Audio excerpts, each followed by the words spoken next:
오늘 하루를 우리에게 열어주신 하나님 아버지께 감사와 찬송과 영광을 올려드립니다. 그 하나님 앞에 우리가 나와서 기도와 간구를 올려드리며 주님을 뵙기를 원하오니 하나님 앞에서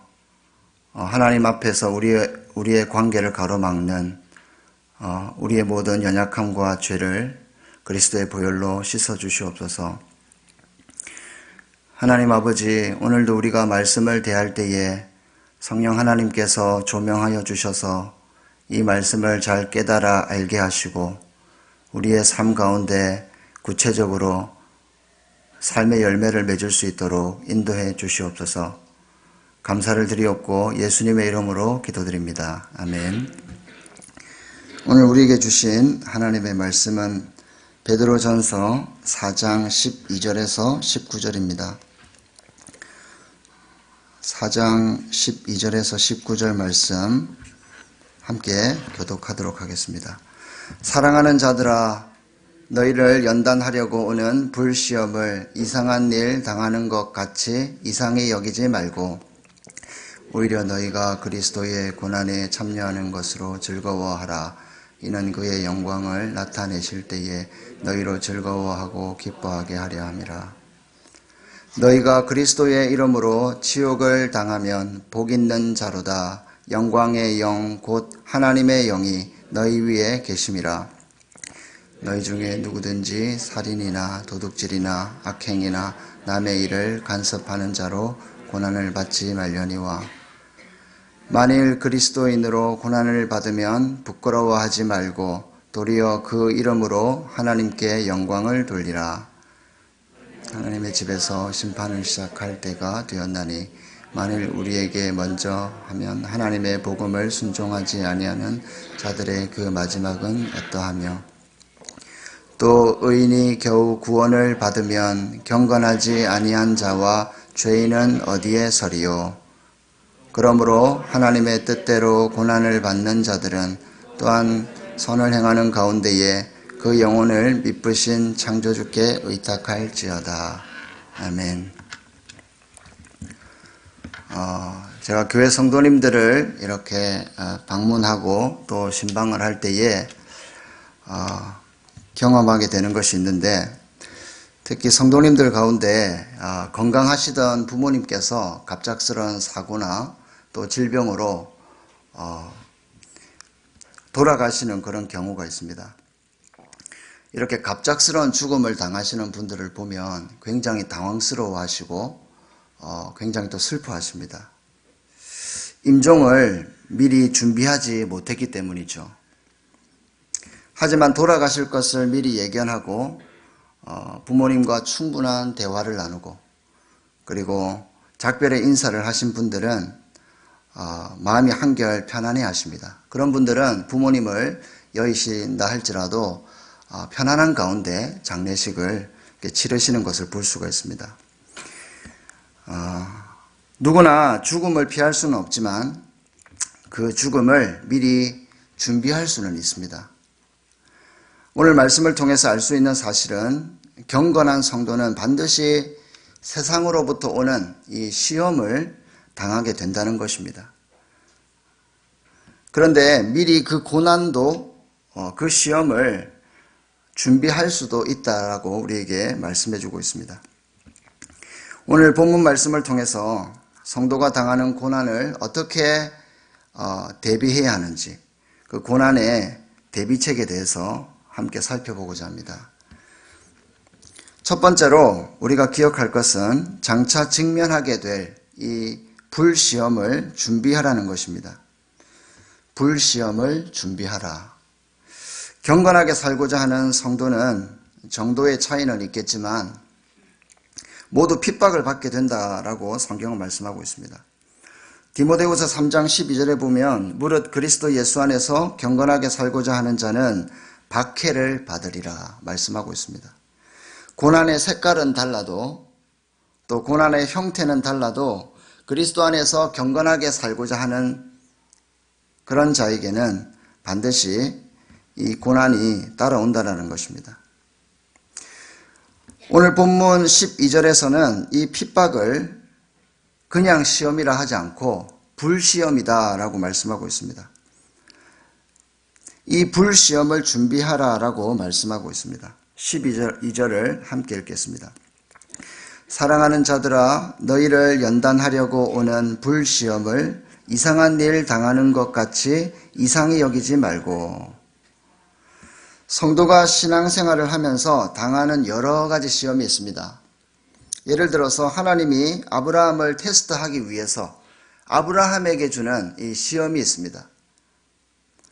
그것은 아브라함의 믿음을 엿보기 위해서, 보기 위해서, 재보기 위해서 주시는 시험입니다.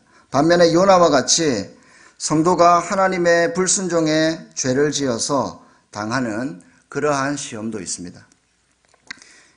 이것은 성도가 하나님 앞에서 불순종했기 때문에 받는 고난입니다. 그리고 오늘 말씀처럼 경건한 그리스도인들이 당하는 시험이 있습니다. 이것을 그냥 시험이 아니라 불시험이다라고 표현을 하고 있습니다. 이 불시험은 다른 시험과는 좀 다릅니다.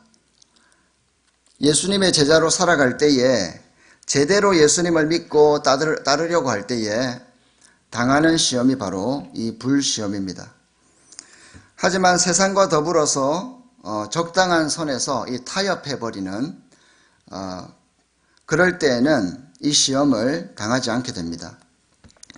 육신적인 삶을 추구하는 그리스도인에게는 좀처럼 일어나지 않는 시험이 바로 이 불시험입니다. 그러나 우리가 세상에서 분명한 신앙을 고백하고 확실하게 예수 그리스도 안에 설 때에 우리의 삶을 향한 이 불신자들의 핍박의 화살은 필연적으로 오게 됩니다. 성도 여러분, 여러분들이 만약 진정으로 예수님을 믿고 경건하게 살고 있다면 조만간에 이 시험을 받을 수가 있습니다. 하지만 그때에 오늘 말씀처럼 이상한 일이라고 생각하지 마시길 바랍니다. 당황해하거나 두려워하지 마시길 바랍니다. 이것은 우리가 필연적으로 맞이하게 될 것이라는 것을 아시고 미리 준비하시길 바랍니다. 베드로가 이 서신을 기록한 때야말로 큰 핍박이 몰려오고 있는 그런 시점이었습니다. 지금 고난이 닥친 것은 아니지만 이제 곧 무슨 일이 터질 것만 같은 불안과 극도의 긴장감이 엄습해오는 그런 어두운 밤과 같은 분위기 속에서 성령께서 불과 같은 시험을 준비시키기 위해서 이 서신을 주고 계십니다. 주후 64년에는 1세기 그리스도인들에게는 결코 잊지 못할 해였습니다. AD 64년 7월 19일에 로마의 대화재 사건이 일어났습니다. 뜨거운 화염이 6일 동안이나 지속되었습니다. 도시 전체를 집어삼켰고 매캐한 연기가 사라졌을 때에는 로마의 14개 행정구역 가운데 10개의 행정구역이 다 불타버렸습니다. 완전히 폐허가 되고 말았습니다. 화재가 발생했을 때 네로 황제는 로마에서 멀리 떨어져 있는 곳에 있었습니다. 그는 이 급전을 듣자마자 돌아와서 소방대를 조직하여 진화에 힘썼고 수천 명의 시민들을 궁정정원으로 대피를 시켰습니다. 그러나 도시 재건이 시작될 무렵에 대부분의 이 시민들은 황제가 통치를 잘못해서 이런 일이 일어났다라고 수군거리기 시작했습니다. 더욱이 네로가 신복을 시켜서 로마에 불을 지르게 했다라는 소문까지 돌기 시작했습니다. 변덕스러운 네로가 마음 내키는 대로 도시를 재건하고자 불을 질렀다는 것입니다. 그러나 당시 화재는 기름 저장 창고에서 발생한 우발적인 사고로 추정되고 있습니다. 급기야 로마 시내가 불타고 있을 때에 네로가 한가롭게 궁정에 앉아서 하프를 타고 있었다라는 소문까지 돌았습니다. 그래서 민심은 더욱 흉포해졌습니다. 네로는 사나워진 이 민심을 잠재우기 위해서 황실의 보석까지 시민들에게 나누어 주었습니다. 그런데도 좀처럼 이 소문이 사그라들지가 않습니다. 그래서 네로는 이 방화의 책임을 당시 소수 집단인 크리스천들에게 뒤집어 씌워버린 것입니다. 이 일 이후로 그리스도인들에게 큰 핍박이 시작된 것입니다. 주전 66년은 그리스도인들을 향한 네로 황제의 박해가 절정을 이루는 그런 해였습니다. 68년에 네로 황제가 폐위를 당하고 그 다음 주전 70년에는 로마가 예루살렘을 함락했습니다. 무고한 백성들의 피가 메마른 예루살렘 거리에 강처럼 흘렀습니다. 그날 하루 동안 3,600명의 유대인들이 학살을 당했다고 합니다. 유대인들은 전 세계에 포로로 끌려가게 되었습니다. 그 후 AD 98년부터 117년까지 로마의 트라이안 황제에 의한 또 한 번의 박해가 지나갑니다. 다시 주후 117년부터 138년까지는 하드리안 황제에 의한 이 박해가 또 일어나게 됩니다. 그 후 284년부터 305년까지 디오클레티안 황제에 의한 박해가 또 일어나게 됩니다. 네로 황제로부터 시작했던 이 박해가 313년 콘스탄틴 대제의 그 밀라노 칙령 때까지 박해가 계속되었음을 우리는 알 수가 있습니다. 초대교회 성도들이 큰 핍박을 당한 것은 결코 우연이 아닙니다. 이들은 말씀대로 경건하게 살고자 노력했던 사람들입니다. 그들의 사고방식은 세상 사람들의 사고방식과 달랐고 그들은 세상의 관습과 문화를 따르지 않았습니다. 세상 사람들이 섬기는 우상을 섬기지 않았습니다.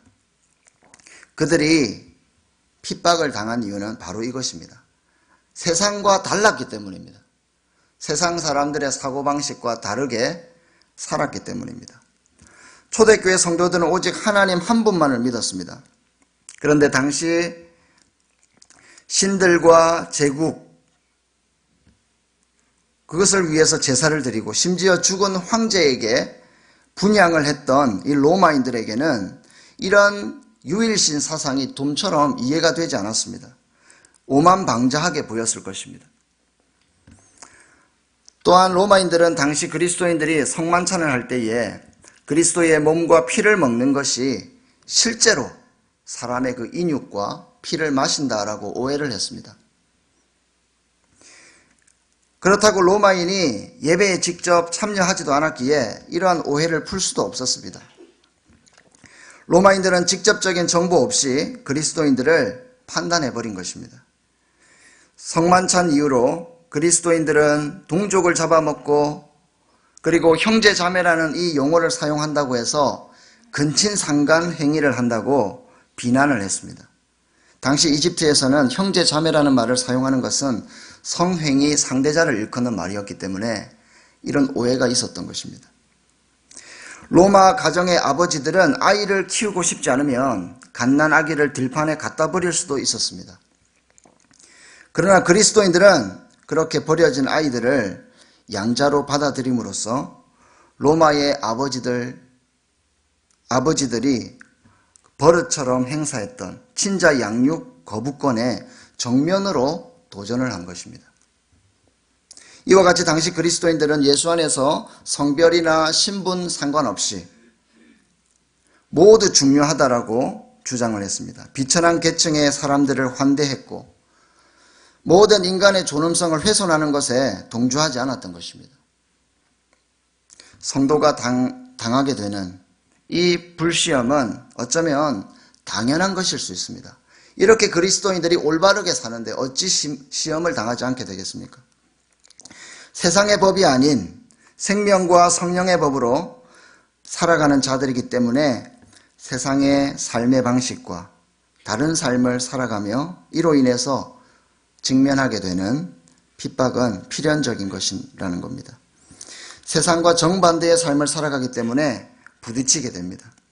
그러나 우리가 꼭 기억해야 할 것이 있습니다. 성도들이 받게 되는 이 불시험 속에는 하나님의 경륜이 있다는 것입니다. 이러한 핍박, 이러한 시험 또한 하나님의 전능하신 뜻 안에 있다는 것을 우리는 기억해야 할 것입니다. 그래서 하나님은 성도에게 이 시험에서 승리할 수 있는 힘마저도 허락해 주시는 분이십니다. 12절 말씀에서 불시험을 수식하는 말이 있습니다. 뭐라고 되어 있습니까?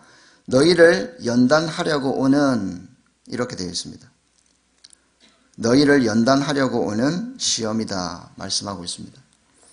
성도 여러분, 우리가 불시험을 준비하는 것이 두려움과 부담이 아니라 소망이 될 수 있는 이유가 무엇이겠습니까? 이 불시험이 나를 연단하기 때문에 저와 여러분들에게 소망이 되는 것입니다.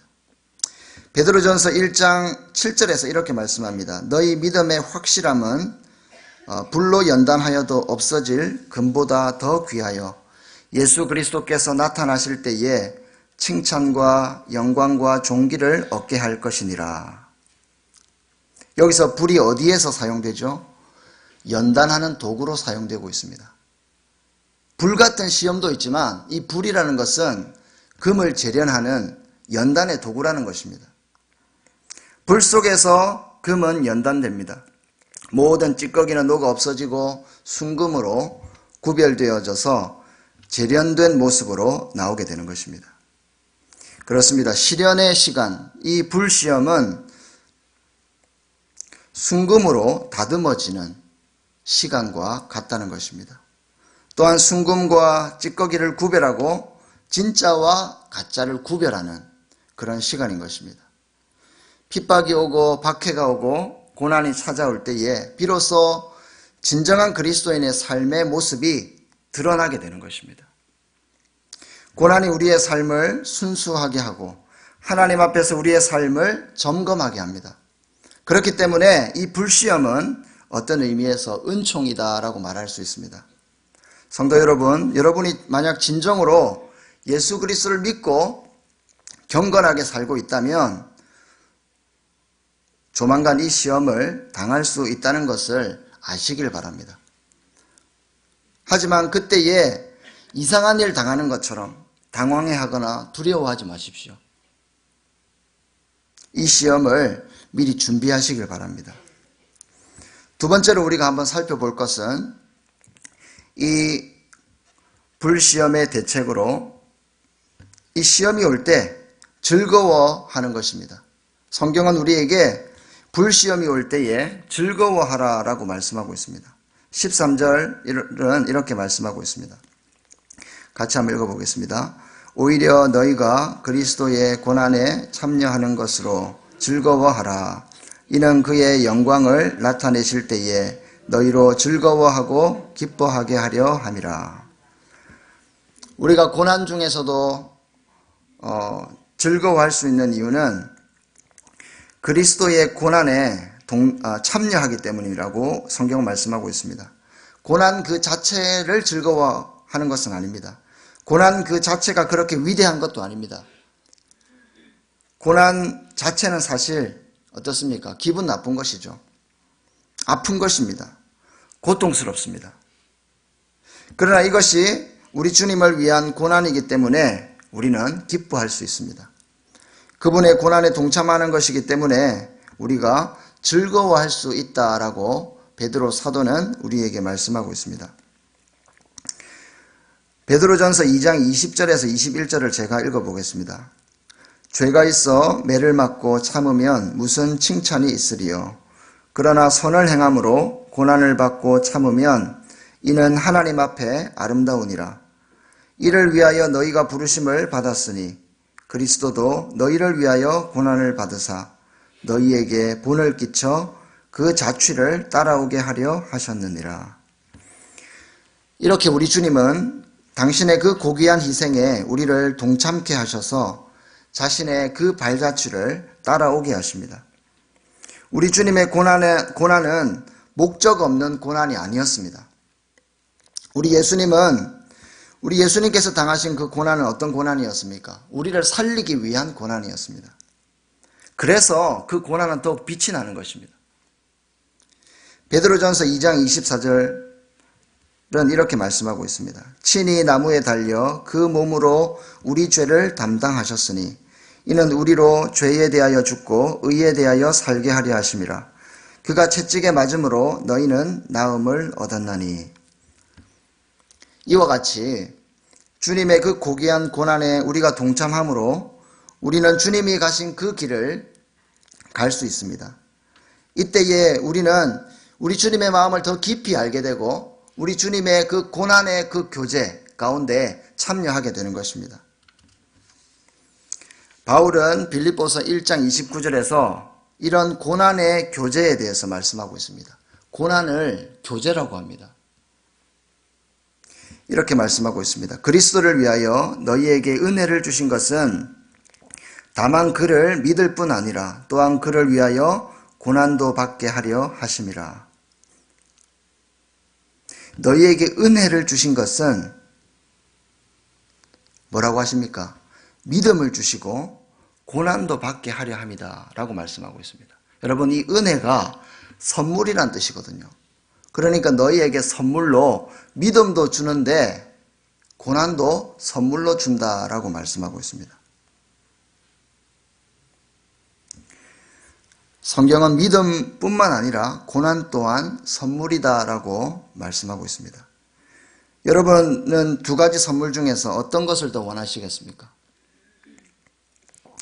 믿음의 선물은 원하지만 이 고난의 선물은 받기 힘든 것이 사실입니다. 바울은 이 고난을 선물이라고 생각했습니다.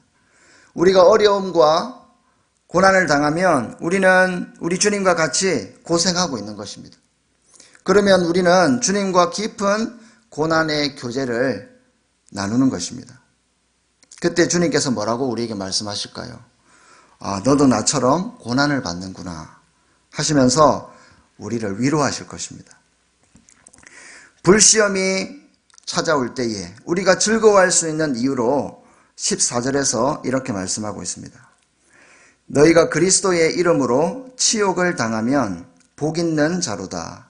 영광의 영 곧 하나님의 영이 너희 위에 계심이라. 여러분, 성령님이 누구를 제일 가까이 하시는 줄 아십니까? 바로 주님 때문에 고난당하는 사람입니다. 주님 때문에 고난받는 사람, 그들에게 우리 성령께서 가까이 하십니다. 그리고 그들에게 영광스럽게 임재하십니다. 고난받는 사람들 위에 이 하나님의 영이 머물러 있다고 오늘 본문은 말씀하고 있습니다. 영광의 영이 우리 위에 머물러 있다라고 하는 이 표현을 우리가 많이 본 것 같지 않습니까? 구약 성경을 보면 산 위에 하나님의 영광이 머물렀다 이런 표현들이 있습니다. 장막 위에 하나님의 영광이 머물렀다라는 표현이 자주 나옵니다. 하나님의 영광스러운 그 임재를 쉐키나라고 합니다. 이는 구약시대 성막 위에 임재했던 그 불기둥을 보고 한 말에서 유래된 것입니다. 즉 하나님의 영광이 이스라엘을 지키고 보호하신다는 것을 말씀하고 있는 것입니다. 스데반이 돌에 맞아 죽는 그 불시험 가운데서도 두려워하지 않고 승리할 수 있었던 이유는 무엇입니까? 오히려 천사처럼 얼굴이 환하게 빛이 났던 이유가 무엇입니까? 그는 하나님 그 보좌 우편에 계신 예수 그리스도를 보았기 때문에 그 임재를 경험했기 때문에 그렇게 담담하게 그 고난을 승리할 수 있었던 것입니다.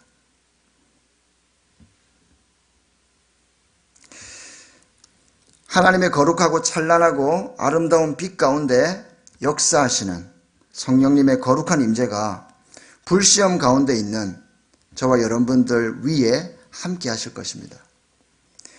이렇게 우리가 불시험 가운데서도 즐거워할 수 있는 것은 주님의 고난에 동참하는 것이기 때문이고 하나님의 영광의 영이 우리와 함께 하시기 때문인 것을 우리는 알 수 있다는 것입니다. 그래서 우리는 즐거워하는 것입니다. 고난에 동참할 수 있고 또 영광의 영, 그 성령께서 우리와 함께 하시기 때문에 즐거워할 수 있다는 것입니다. 세 번째로 불시험을 대비하기 위해서는 자신을 주님께 드리라라고 말씀하고 있습니다. 19절 말씀입니다. 그러므로 하나님의 뜻대로 고난을 받는 자들은 또한 선을 행하는 가운데에 그 영혼을 미쁘신 창조주께 의탁할지어다. 자기가 잘못해서 고난을 받는 것이 아닙니다. 살인하고 도적질하여서 받는 고난도 아닙니다. 하나님의 뜻대로 고난을 받는 자들이다 라고 말하고 있습니다. 하나님의 뜻대로 고난을 받는 자. 19절에서 주님의 뜻대로 고난을 받는 자들은 어떻게 해야 한다고 말씀하고 있죠? 먼저 선을 행하여야 하고, 그리고 우리의 영혼을 미쁘신 그 하나님께 맡겨야 한다라고 말씀하고 있습니다. 로마서 12장 21절 말씀처럼 악에게 지지 말고 선으로 악을 이기라라고 말씀하고 있는 것처럼 선을 행하라는 것입니다. 나에게 억울한 시련이 다가올 때에, 이해할 수 없는 고통이 찾아올 때에, 특히 그리스도인이기 때문에 당하는 이 불시험을 당할 때에 두려워하지 말고 그때도 선을 행하라는 것입니다. 우리에게 주어진 그 일상의 삶 속에서 선을 행하라라고 말씀하고 있습니다. 그리고 우리의 영혼을 신실하신 하나님께 의탁하라는 것입니다. 왜 그렇겠습니까? 왜냐하면 당시 초대교회 성도들은 언제 죽을지 모르는 그런 위기 가운데 있었습니다. 그래서 하나님께 내 영혼을 맡기는 것이 참 중요했습니다. 언제 죽을지 모르기 때문에, 순교당할지 모르기 때문에. 사도 베드로는 이것을 예감했을 것입니다. 베드로는 AD 64년 말경에 순교했을 가능성이 큽니다. 그 순교의 장면은 우리에게 잘 알려져 있죠. 로마의 서남쪽으로 박해를 피해서 베드로가 도망하고 있을 때에 주님은 그 언덕에 나타나셨습니다. 그때 베드로에게 나타나신 주님은 뭐라고 말했습니까? 베드로에게 무엇을 질문했죠?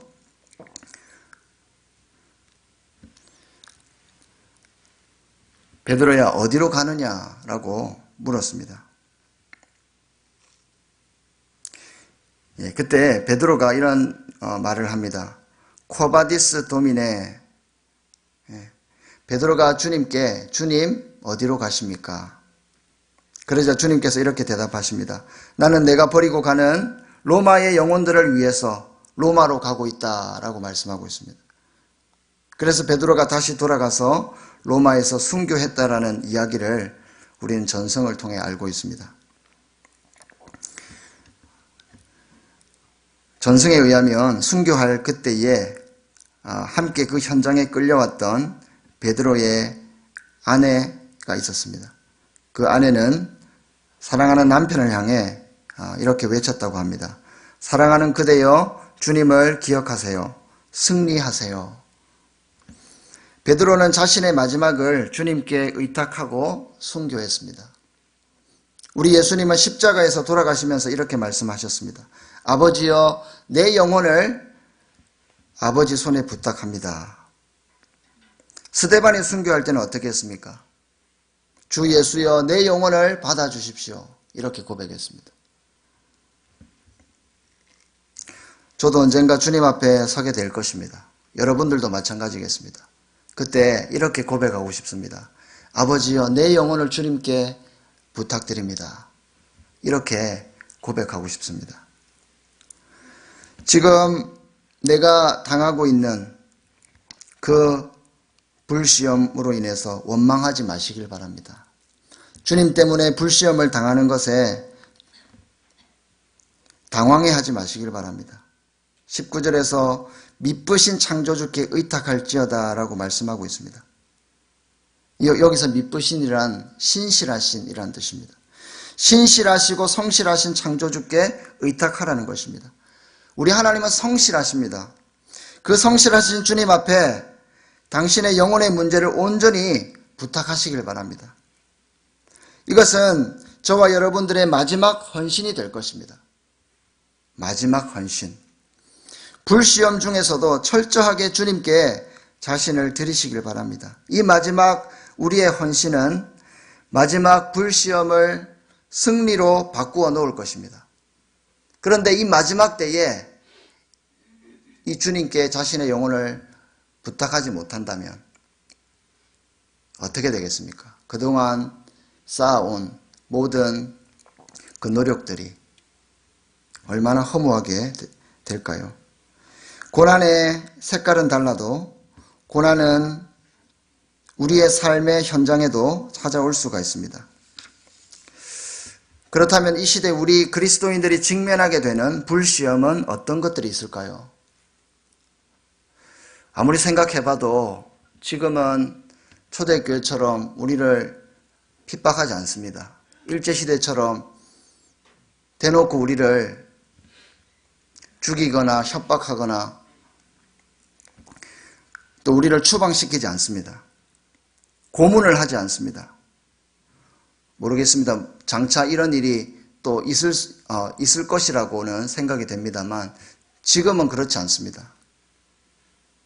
하지만 이 시대의 불시험은 좀 다른 형태로 우리 성도들을 무너뜨리고 있다라고 생각합니다. 마치 예수님이 광야에서 40일 금식을 마친 후에 마귀에게 시험을 당할 때에 마귀가 주는 그 시험과 유사하다라고 묵상을 하게 되었습니다. 첫 번째 시험으로 너는 혼자 힘으로 할 수 있다라고 이 시대를 향해 속삭이고 있다라고 생각합니다. 너는 혼자 힘으로 할 수 있다. 이것은요, 자신감이 아니라 교만입니다. 세상은 빵이면 충분하다라고 속삭이고 있습니다. 노력하면 다 얻을 수 있어 라고 속삭이고 있습니다. 물론 노력하면 하나님께서 그 노력의 대가로 주시죠. 하지만 노력한다고 해서 다 이루어지는 것은 아닙니다. 하나님께서 도와주셔야 됩니다.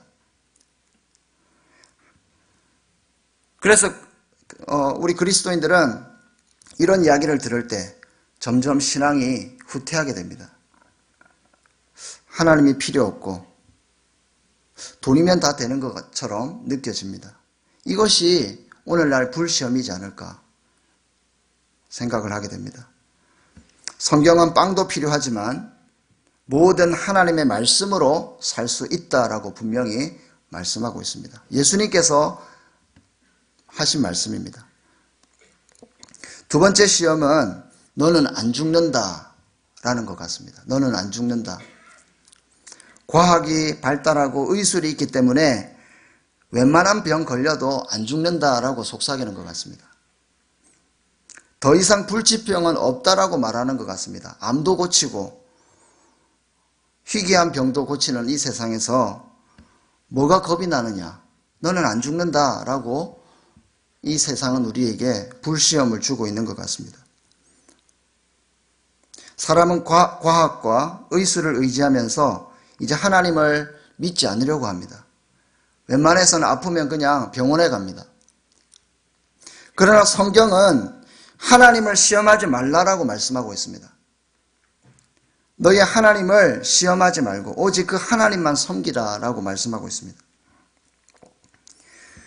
세 번째 시험은 이것이다라고 생각합니다. 너에게 필요한 것이 다 이 세상에 있다. 너희가 필요한 것이 다 이 땅에 다 있으니까 그것을 구하며 살아라라고 이 세상은 우리에게 불시험을 주고 있다라고 생각합니다.